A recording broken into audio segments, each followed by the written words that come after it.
Bonjour, c'est Jean Descartes. Bienvenue au cœur de l'histoire.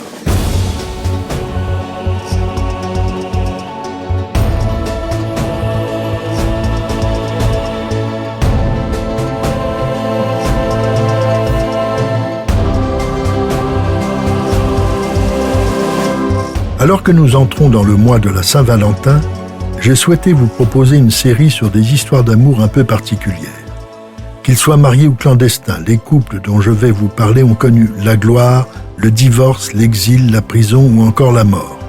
De Louis XVI et Marie-Antoinette au Shah d'Iran, tout au long de février, je ferai revivre les amours de rois, de reines, d'empereurs et d'impératrices qui ont tous connu les affres de la passion. Dans ce premier épisode en 2 parties, je vous raconte la relation funeste de l'héritier du trône du Portugal au XIVe siècle, l'infant Pierre, et de la belle Inès de Castro. Adoration, meurtre et vengeance, rien ne manque à cette tragédie, pas même un incroyable couronnement posthume. Seconde partie, les descendants de Pierre et Inès font du Portugal l'empire des mers. À la mort de Pierre Ier, c'est son fils légitime, Ferdinand Ier, qui lui succède. Il tente de faire valoir ses prétentions sur le trône de Castille, voulant récupérer l'héritage de sa mère, Constance. Mais malgré 3 guerres menées avec l'appui des Anglais, il n'obtient aucun résultat tangible. Il s'éteint en 1383 et sa mort ouvre une grave crise dynastique. Son seul enfant, une fille, Béatrice, est mariée à Jean Ier de Castille, allié de la France. On peut alors craindre que la Castille ne récupère le Portugal. Si la noblesse est favorable à la candidature castillane, la bourgeoisie se regroupe autour d'un prince national, Jean, le fils aîné de Pierre Ier et d'Inès de Castro. Celui-ci est alors grand maître de l'ordre d'Avise. C'est le premier ordre de chevalerie portugais fondé en 1145 par Alphonse Ier pour lutter contre les Maures. L'ordre d'Avise obéit à la règle cistercienne. Sous la pression populaire, Jean est proclamé gouverneur et défenseur du royaume. Grâce au soutien des marchands de Lisbonne, il parvient à lever une armée et à vaincre les troupes de Castille qui avaient envahi le Portugal à la bataille d'Aljubarrota le 14 août 1385. C'est une grande victoire qui établit définitivement l'indépendance portugaise. Peu après, grâce à l'intervention du pape Urbain VI, il est élu par les Cortés roi du Portugal sous le nom de Jean Ier. Le pape a dû intervenir car certains hésitaient à couronner un bâtard. Le fils de Pierre et d'Inès fonde donc une nouvelle dynastie portugaise qui portera le nom d'Avise. Son arrivée sur le trône du Portugal est donc due à une sorte d'accident de l'histoire. Mais il donne une prolongation à l'immense amour de ses parents.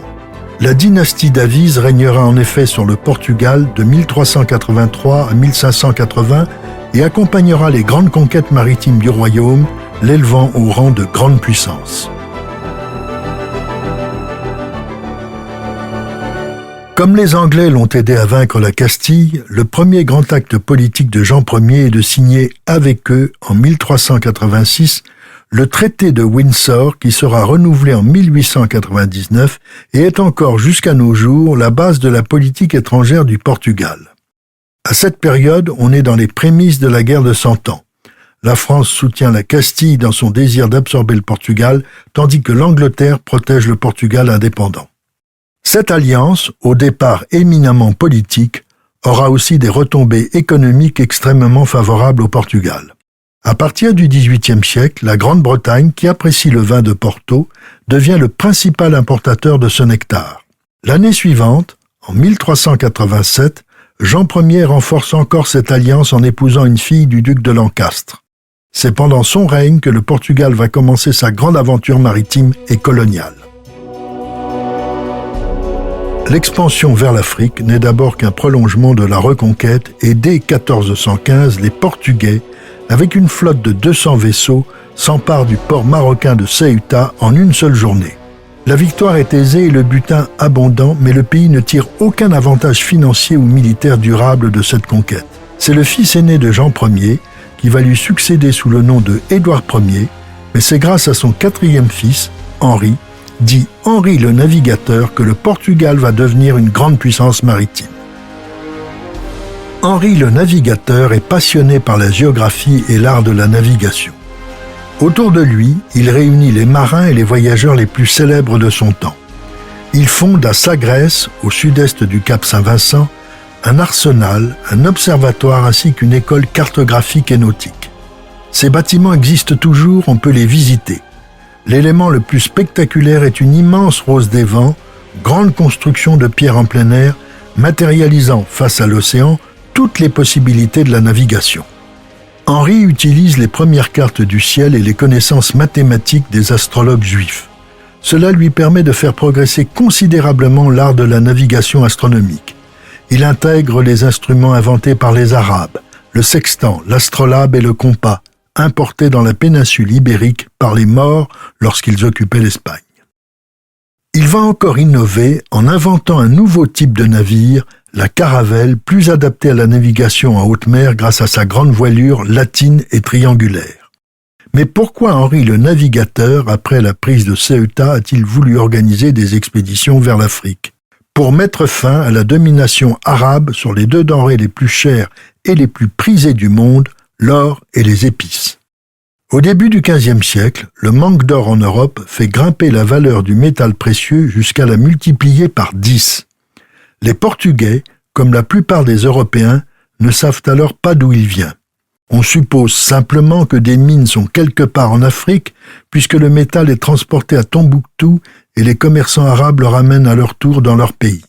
Quant aux épices, elles viennent des Indes orientales et arrivent au port d'Alexandrie.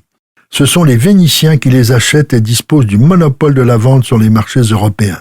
Henri le Navigateur espère briser la suprématie vénitienne en découvrant une autre route maritime vers les Indes. Il envisage de contourner l'Afrique, mais celle-ci reste un grand mystère car on ignore la taille et même la forme de ce continent. On ne dispose que de cartes établies au IIe siècle de l'ère chrétienne par le géographe Ptolémée qui sont très inexactes. Henri décide donc, à partir de 1416, au départ de Sagres, de lancer de nombreuses et audacieuses expéditions. Il faut préciser que lui-même ne prend part à aucun de ces voyages, mais il n'en est pas moins l'inspirateur et l'organisateur des grandes découvertes portugaises au XVe siècle. Et elles se succèdent. Les Portugais reconnaissent et atteignent Madère en 1418, puis les Açores en 1432. Au large de l'actuelle Mauritanie, les caravelles portugaises doublent le cap Bojador en 1434, abordent le Rio de Oro et parviennent aux îles du Cap-Vert en 1444 et en Guinée 2 ans plus tard. Les navires portugais réalisent une percée décisive et commencent à rapporter les premiers chargements d'or et d'esclaves en provenance d'Afrique. Un comptoir portugais est installé en 1445 sur l'île d'Arguin, à plusieurs centaines de milles au sud du cap Bojador. Désormais, le commerce de l'or est si fructueux pour la couronne portugaise qu'en 1457, tandis qu'il avait cessé d'être utilisé dans les échanges depuis 3/4 de siècle, le roi Alphonse V, surnommé l'Africain, frappe une nouvelle monnaie d'or, le cruzado, symbole des ambitions commerciales du Portugal. Lorsque Henri le Navigateur meurt en 1460, la côte africaine a été explorée et en partie cartographiée sur près de 3000 km. L'île de Madère et l'archipel des Açores sont devenus des colonies prospères et l'obstacle du cap Bojador, si longtemps redouté, est désormais largement dépassé. Cette expansion va connaître une pause avant de reprendre de plus belle avec l'arrivée d'un nouveau souverain de la dynastie Avise, Jean II, surnommé le Parfait. À partir de 1481, c'est ce roi qui joue un rôle décisif pour l'expansion portugaise. Le grand poète Louis de Camoens résume l'audace et la nouveauté scientifique que représentent ces navigateurs. Eux dont le courage patient établit un nouvel empire sous un ciel inconnu et sous d'autres étoiles. C'est donc bien aux héritiers directs de Pierre Ier et d'Inès et à leur tragique histoire d'amour que le Portugal doit son extraordinaire fortune.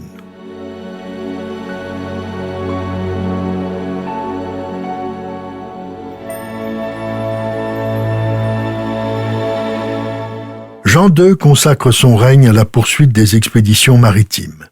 Diego Cane découvre l'embouchure du Congo en 1484, Barthélemy Dias parvient en 1490 à la pointe sud de l'Afrique qu'il appelle le Cap des Tempêtes. Le roi préférera lui donner le nom de Cap de Bonne-Espérance. En 1495, Christophe Colomb, auquel il avait refusé des vaisseaux et qui navigue donc pour la couronne espagnole, annonce qu'il a atteint l'Inde par l'ouest. Jean II est sceptique. Il prépare une nouvelle expédition vers l'Inde par le cap de Bonne-Espérance, mais c'est son successeur, Manoel Ier, qui verra partir les bateaux confiés à un homme issu de la noblesse portugaise, Vasco de Gama, en juillet 1497. Pour la première fois, cet Européen va contourner le cap de Bonne-Espérance, longer la côte africaine de l'océan Indien, puis cingler franchement vers l'est et atteindre Calicut, en Inde, en 1498. C'est l'un des plus grands exploits des explorateurs européens à l'aube de la Renaissance. La route des Indes est ouverte. Les vaisseaux portugais reviendront désormais chargés d'aromates depuis ces terres fabuleuses. Après l'or, le Portugal maîtrise désormais la route des épices.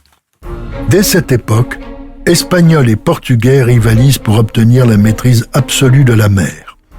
En 1454, le Portugal avait obtenu une sorte de monopole de la navigation le long des côtes occidentales de l'Afrique par une bulle du pape Calixte III. En 1493, les rois catholiques Ferdinand d'Aragon et Isabelle de Castille, dont le mariage a unifié l'Espagne, demandent au pape Borgia Alexandre VI de tracer au milieu de l'Atlantique une ligne de démarcation située à 100 lieues à l'ouest des îles du Cap-Vert. Cette ligne est appelée le méridien Alexandre VI. À l'ouest, l'Atlantique appartient à l'Espagne, à l'est au Portugal. Ce traité de Tordesillas mécontente les Portugais qui demandent un déplacement de la ligne vers l'ouest à 370 lieues des îles du Cap-Vert. Cet élargissement de la zone portugaise va permettre au pays de prendre en 1500 possession du Brésil qui vient d'être découvert par Cabral. Les Portugais ont maintenant un véritable empire colonial. Ils installent des comptoirs en Inde, à Cochin puis à Goa. Ils sont en compétition avec les flottes vénitiennes et arabes. La dynastie Avise a permis au Portugal de devenir une grande puissance économique et coloniale. Ses représentants resteront au pouvoir jusqu'à la disparition des deux derniers, le roi Sébastien puis le cardinal Henri Avise. À la mort de celui-ci, une douzaine de prétendants se présentent. Le roi d'Espagne Philippe II en profite pour charger le duc d'Albe d'occuper le pays. Il faut attendre 1640 pour qu'une nouvelle dynastie s'installe sur le trône du Portugal, les Bragances. La macabre cérémonie du couronnement posthume d'Inès de Castro a inspiré au XIXe siècle la peinture d'histoire avec le fameux tableau du français Pierre-Charles Comte au milieu du XIXe siècle. Au XXe siècle, une étonnante pièce de l'écrivain français et futur académicien Henri de Monterland, La Reine morte, sera créée à la Comédie Française le 8 décembre 1942. La pièce, mise en scène par Pierre Dux et interprétée par Madeleine Renaud et Jean Yonel, obtient un triomphe mérité. Pour une large partie du public, la vérité et la force de cette impressionnante et hallucinante tragédie amoureuse sont une découverte. On ignorait souvent les incroyables rebondissements de cette passion au-delà de la mort d'Inès. De nombreux spectateurs diront, dans cette époque de la France occupée, qu'il y avait longtemps que la plus prestigieuse scène dramatique française n'avait été aussi bien inspirée. Si cette plongée dans l'histoire vous a plu, n'hésitez pas à en parler autour de vous et à me laisser vos commentaires sur le groupe Facebook de l'émission. Je vous dis à bientôt pour un nouvel épisode de Au cœur de l'histoire. Au cœur de l'histoire est un podcast Europe 1 Studio. Il est écrit et présenté par Jean Descartes. Cet épisode a été réalisé par Mathieu Blaise. Ressources bibliographiques. Les Reines mortes du Portugal par Philippe Julian, édition Robert Laffont, collection L'amour et la couronne, 1964. Le Portugal, Empire des mers, traduit de l'italien, version française de Gilles Ortlieb, édition Robert Laffont, 1982. Des couples tragiques de l'histoire par Jean Descartes, édition Perrin, 2020.